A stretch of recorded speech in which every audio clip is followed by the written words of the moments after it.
beautiful day on the South Strand. Welcome to Conversations with the Hoff. Yay! I'm Steve Hoffman, your host. And with me in the studio today, we have the executive producer of Liberty Crack Media, Trip Detmering. Hey, everybody. It's a wonderful overcast day, and I guess most of the country is bracing itself for some really cold, snowy weather. Happy birthday, Trip. Thank you so much. I appreciate that. What's going on in the wonderful world of Liberty Crack Media? Well, we are expanding our line of podcasts. We're hopefully, in the next couple weeks, going to introduce our brand new website. So if anybody goes to visit us right now, it just has that generic hello page until we get it loaded up. We're working with our folks at Hostinger to get that all settled up. Fantastic. A lot going on. Oh, yes. It's very exciting times here at the forum. During the last few episodes, we talked about how to make a U-turn from our road to socialism. We talked about establishing limited government per the Constitution, and also talked about how we can get back to actually having our government respect our individual freedoms. This episode will focus on economic freedom. Well, that's fantastic, because now this is after we've made the U-turn, and we're going to start stepping on the gas to get to our economic freedom. And so what's one of the first things we have to address? Well, we're going to talk about a couple of things today. Tax policy, regulatory environment, money and monetary policy, welfare and retirement programs, corporatism, subsidies, tariffs. Whoa, I think that's a little bit too much, but we'll get through what we can. So that's a lot to cover. So now how about some conversations with the Hoff? Yay! Let's talk about the tax policy. Of course, the United States, we're not really taxed enough. We should be taxed more, really. Oh, God. And didn't they start out a majority, if not all, the taxes being temporary? As a matter of fact, the concept of an income tax and a progressive tax was due to our wonderful president, Woodrow Wilson, in 1913. And our country's been going downhill ever since. Now, what's the libertarian viewpoint on taxes? Taxation what? Is theft. Indubitably, taxation is theft. And if you want to become a libertarian, an official libertarian, all you have to do is repeat after me 3 times. Taxation is theft. Taxation is theft. Taxation is theft. There And you go. click your ruby slippers 3 times as there you're you go. doing it. So actually, in order to get back our economic freedom, we really have to start by looking at the income tax. And actually, the income tax should be eliminated. Absolutely. There are other ways from a libertarian perspective to obtain the necessary money that's necessary for the limited Yes. activities within government. I mean, some of the ideas behind taxes is that it was to things that would be costly to our society. We would still allow people to have, but they would have to pay a little in so that the society could cover the cost of those activities. And kind of a punishment. You're going to go into doing these things. It's going to cost our citizens, or have a possibility of costing our citizens for you doing that. So therefore, you have to contribute a little bit to it.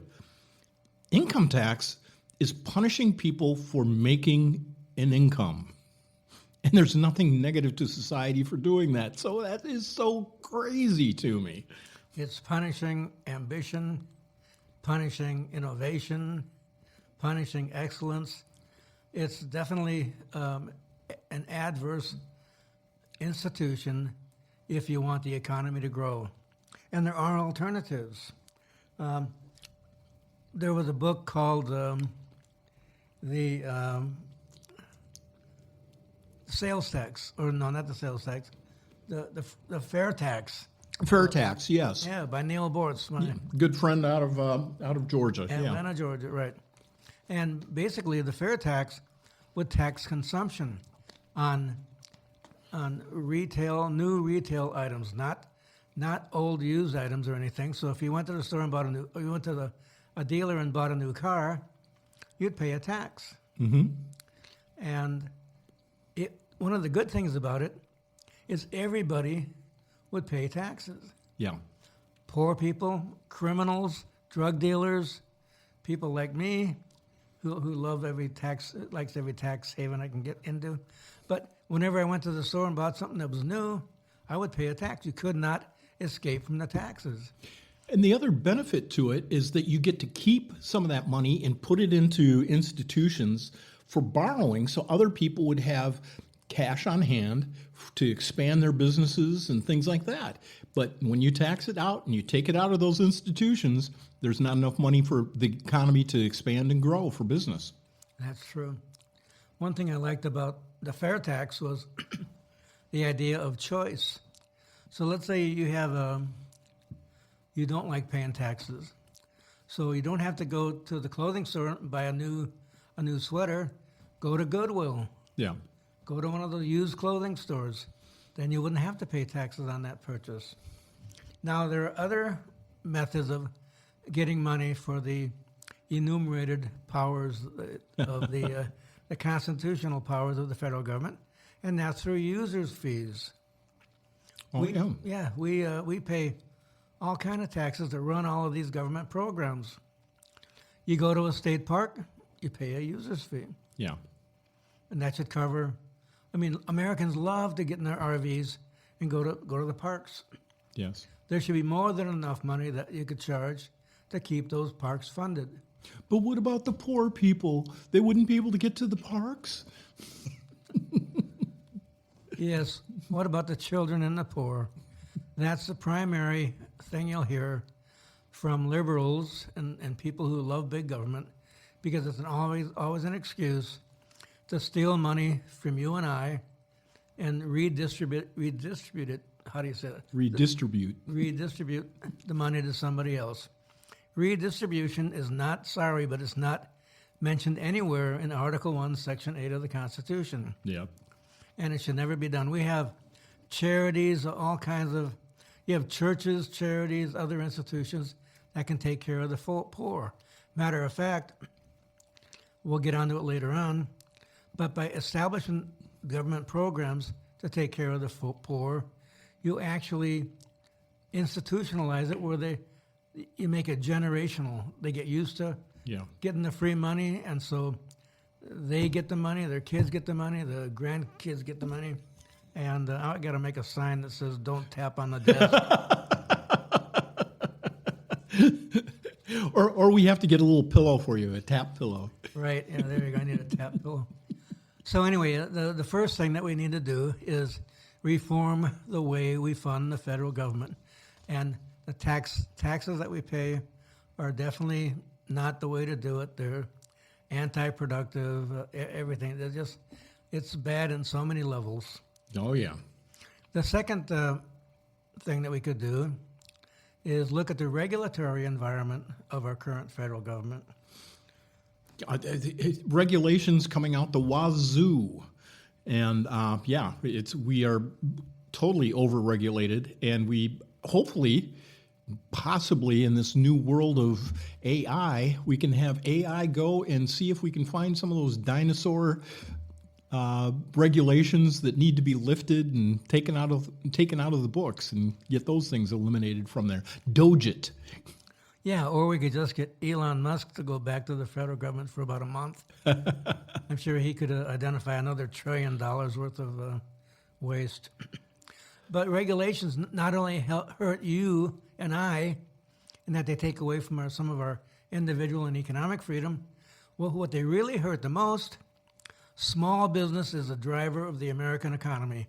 Small businesses hire more people than any other business. Yes. Absolutely. They are why we are America today. That's why we're the economic powerhouse we are today, because people from other countries come to our country and they see, oh, wow, I can make money here. I can do what I've always wanted to do. I can open a bookstore. I can open a Krispy Kreme donut shop, which I love. And thank you for bringing the Krispy Kremes in today. But they're at an unfair advantage when it comes to the other big businesses, because the big businesses can afford to fill out all that paperwork. They can afford to comply with all of the nonsensical regulations, or it's really an economic burden on the small businesses. Yeah. So we need to look at our regulatory environment and repeal 90% of the regulations. Only 90? That's just to begin with. That's right. Repeal 90% of what's on the Federal Register. Also, there's a lot of agencies that excel in having their bureaucrats just turn out regulations hand over foot. The EPA, OSHA, the FDA, ATF. Yeah, ATF. Yeah, there you go.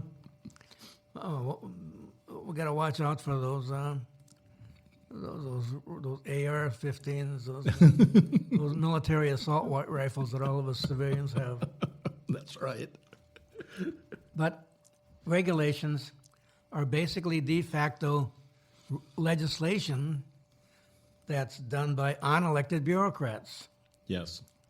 And that shouldn't be, I don't believe that's mentioned in the Constitution either. So, like I say, we need to sunset 90% of all regulations. They were enacted 2 years ago. Well, they only got 2 more years to go, and they no longer apply. Yeah. The U.S. regulatory burden costs the United States $2 trillion annually. And there was a time when the government had a conscientious effort to reduce regulations in the airline industry and the telecom industry. And the result was prices in those industries dropped 50%. Wow. And it created millions of jobs. Yeah. So think of what we could do if we went into a new deregulation mode. Yeah. So any particular regulation that irks you the most, or? Oh, where do I begin? I think probably the one that sticks under my skin the most, if I'm totally honest, is the regulations that they have for just small businesses in the use of their land. And also in probably one of my pet peeves is rainwater capture regulations. Oh, yeah, there you go. I mean, you have the good Lord delivering free water from the skies, but if you capture it, then you're going to be fined. That water belongs to the people, belongs to the government. Yeah, belongs to the people, just not you people.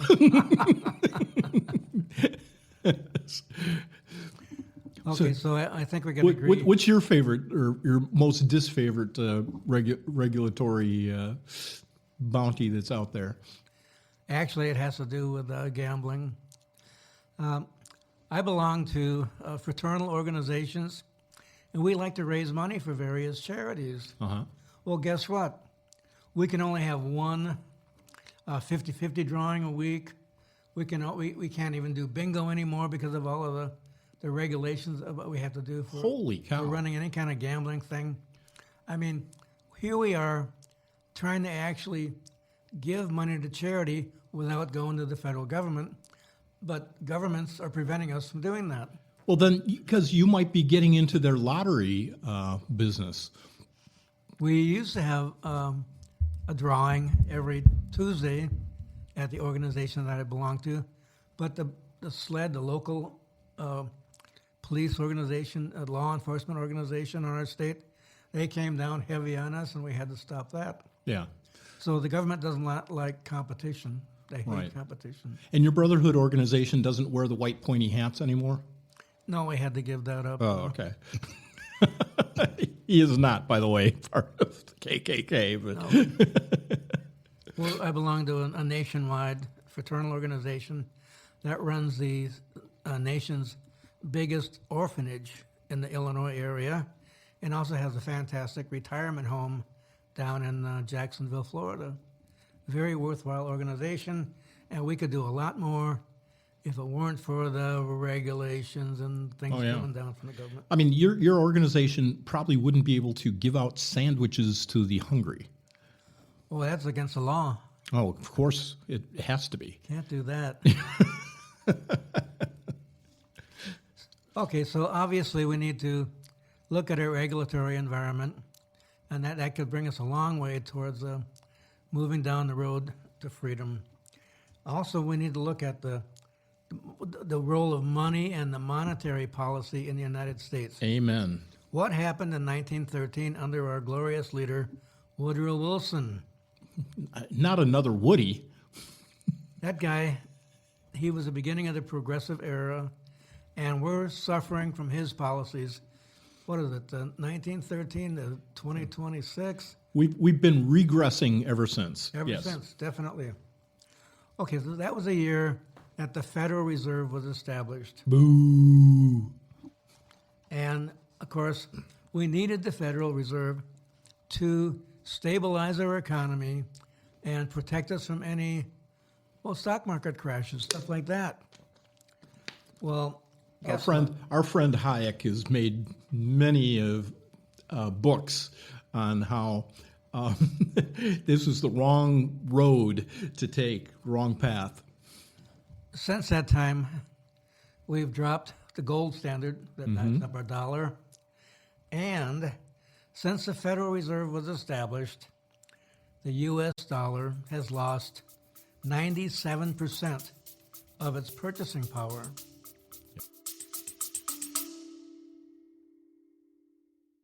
Episode 1 of Microphone Monkeys drops this Thursday, January 15th. If you are into sadism, or just pain in general, tune in on your favorite podcast platform like Spotify or Apple Podcast and more. I mean, 97%, that's crazy. And the Federal Reserve, it controls the interest rates that is supposed to protect that from happening. Yeah. It's supposed to stop the wild swings in the stock market or in the currency and stuff. So people could get an idea. That means that what you could buy for 3 cents back in the day will take you $1 now. So 3 pennies, the penny that we aren't making anymore. And the Federal Reserve is one of the main reasons that our country goes on a spending spree like drunken sailors. It's very easy for them to increase the federal budget because they pay for it. Guess how they pay for it? Yeah. They have the Federal Reserve print more dollars. Yeah. How many of you know that the Federal Reserve is not part of the U.S. government? Yeah, I don't think a majority of Americans even realize that. Because it has the word federal in it, they think, whoa, yeah, but they're just like Federal Express. Yeah, they're an independent private corporation. Now, yes, the president does have a role in appointing the chairman of the Federal Reserve, but that's it.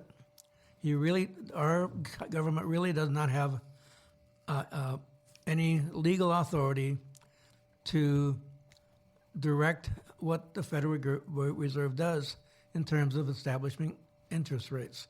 It's strictly up to the Federal Reserve Board on what they do with interest rates.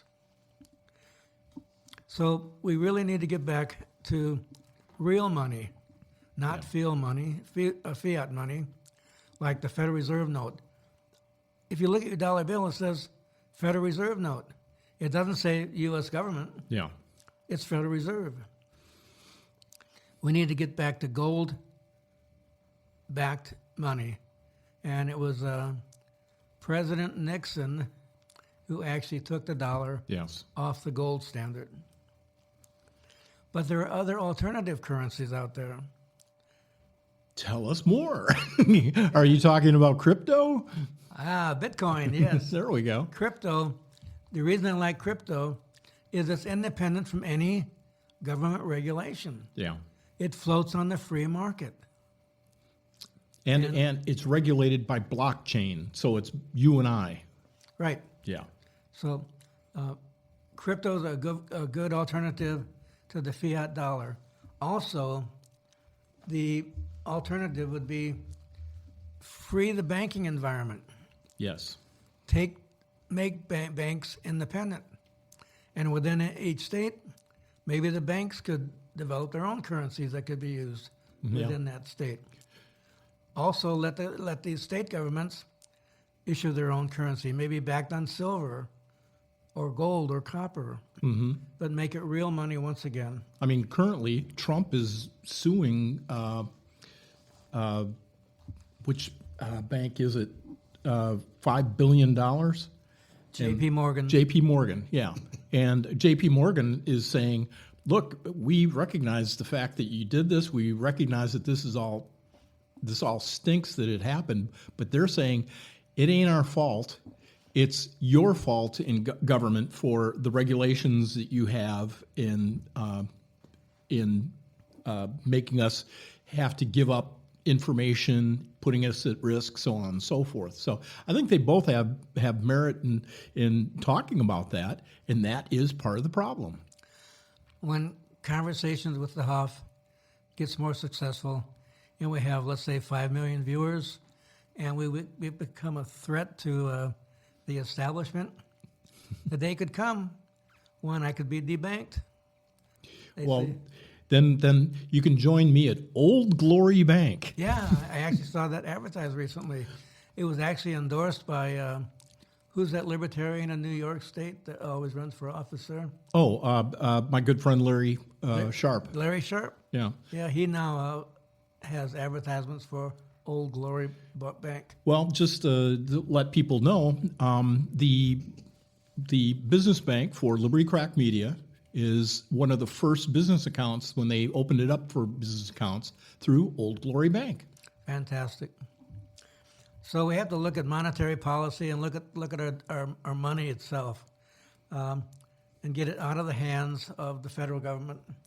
And we also have to look at privatizing and eliminating the entitlement and social programs from the federal government. Amen. Article 1, Section 8 of the Constitution, nowhere does it mention that we're going to take your tax dollars and redistribute those dollars to, what about the children, or what about the poor, or what about these new immigrants that come to our country? They need a break. They need your money. Yeah. No, that needs to stop. That is absolutely true. And as I was trying to say before, these entitlement programs create dependency.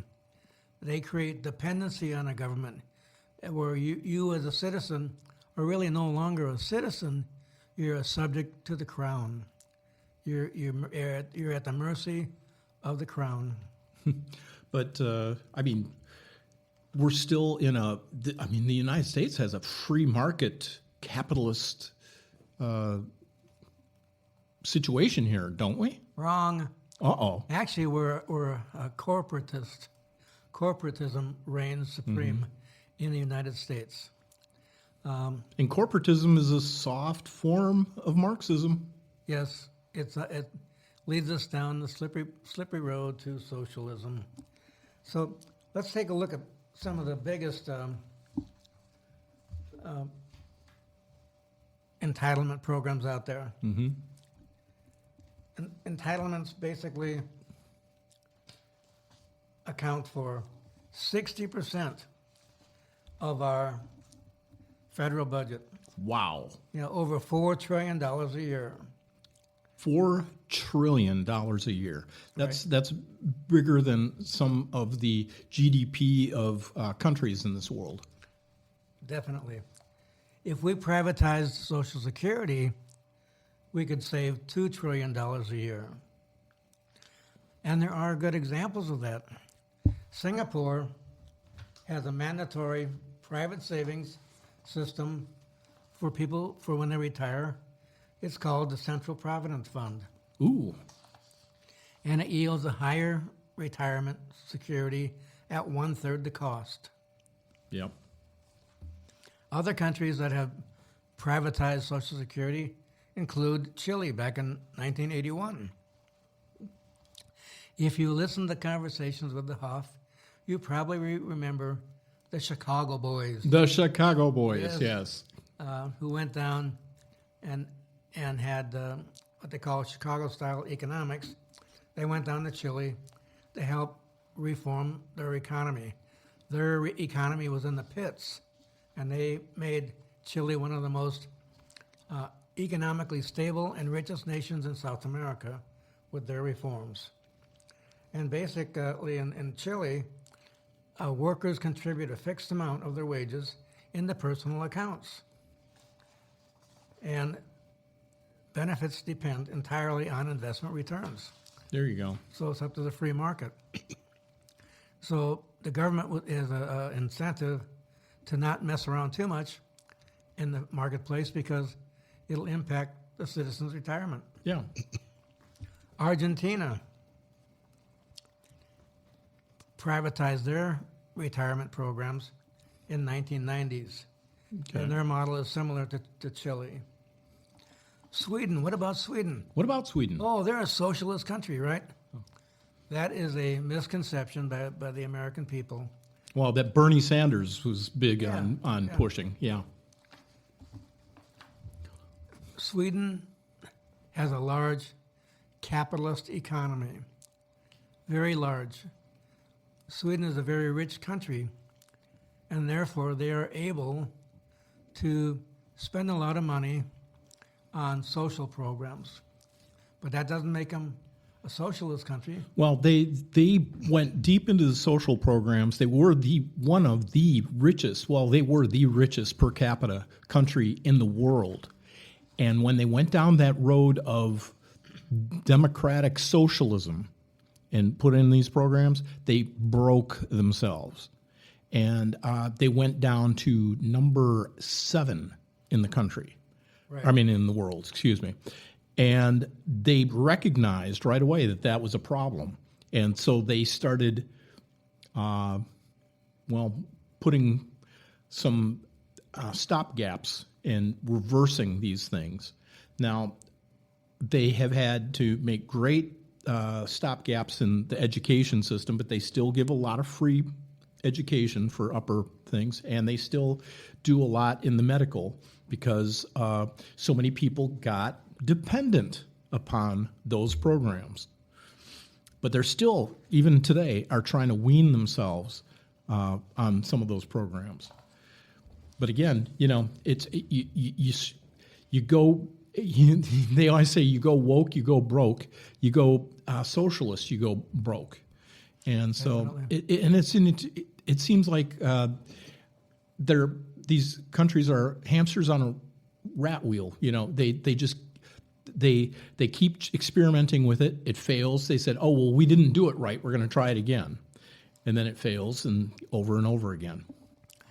So it's definitely time we take a look at our programs for welfare and for Social Security.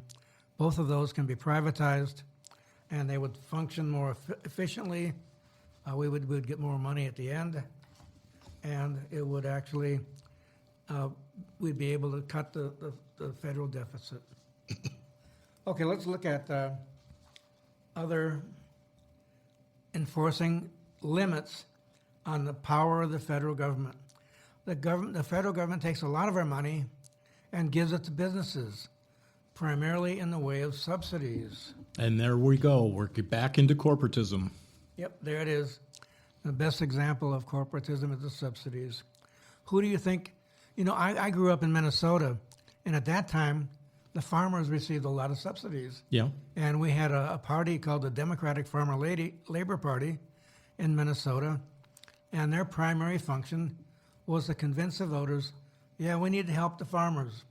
We need to have, the government should be giving the farmers money because they suffer a lot from all kind of conditions, adverse weather, the price fluctuation of their crops, so they need government support. So at the time I thought, oh yeah, if we could only do away with farm subsidies, we'd be in a much better position as a nation. Well, I was wrong. Guess who gets the most subsidies? Well, let's see. Chrysler and GM got a buttload of subsidies. Banks got a buttload of subsidies. The healthcare, hospital organizations, and insurance companies get a lot of subsidies. I think you're on track.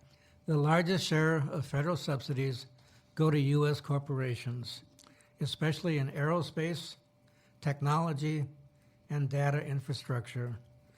Boeing alone gets nearly $16 billion a year in federal subsidies, Yeah. followed closely by Intel. They get $8 billion a year. And our government made a critical mistake recently when it comes to Intel. Oh yeah.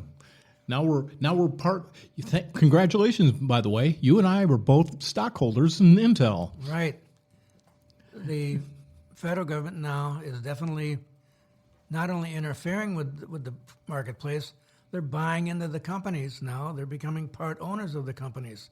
And that's pretty dangerous if the federal government should actually become partners in the company and actually start to make business decisions. Yeah. Can you imagine some bureaucrat sitting in Washington, D.C., making business decisions for a chip manufacturer? They would just go by the way of the U.S. Post Office. Yeah, not a pretty sight. That's right. So basically right now, the government has an excuse. They say we have to give these subsidies in the name of national security. Because those industries, they're strategic industries, and we depend on those industries to keep us strong. Also, the government says, whoa, it's our role we have to create jobs. It's the government role to create jobs. Well, wrong. Yeah. By taking our tax dollars and taking that capital out of the economy, they're actually limiting our capability to create jobs. But people don't understand that. That's basic economics. Companies need capital. U.S. citizens need capital to create companies and thus create jobs. If the government robs that capital from us, there's less money to create companies and create jobs. Yeah, there was a podcast I listened to recently, and they were talking about types of jobs. And they're what are called productive jobs and parasitic jobs. Most government programs create parasitic jobs where it doesn't help the economy and doesn't build things up. It's just redistributing money for people's time. Whereas productive jobs are when people are going out and actually using their minds and their hands to produce something that is worthy of the marketplace spending their dollars on it. So when they come out and they say they created so many jobs, no, they didn't. They distributed government money in order to create a bunch of bureaucrats to sit behind a desk and do nothing. Yep, definitely. So, in closing, I'd like to say that in conversations with the Hoff, you know that I'm definitely concerned about our country's drift towards socialism. But I'm also confident that the American people understand what we need to do to take back our country and to head us towards a constitutional republic that our founding fathers fought so hard to give us. By returning to the principles of limited government, individual and economic freedom, we should once again become the land of the free. And I'd like to close with a quote from Ayn Rand and also Ben Franklin. Ayn Rand said, "There is no difference between communism and socialism, except in the means of achieving the same ultimate end. Communism proposes to enslave men by force, socialism by vote." It is merely the difference between murder and suicide. I love that quote. Very apropos. Ben Franklin said, "They who give up essential liberty to obtain a little temporary safety deserve neither liberty nor safety." Amen. And that definitely describes what we've basically been doing for since 1930. Yeah. So thanks for listening. And now from a word from our glorious leader, Trip Detmering. Well, this has been Conversations with the Hoff. You know, to hear the new drops of Conversations with the Hoff every Thursday at your favorite apps, whether it be Spotify, Apple Podcasts, or right there at libertycrackmedia.com, and just hit on Conversations with the Hoff and download new episodes.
Under God's own grace, with room to rise in space.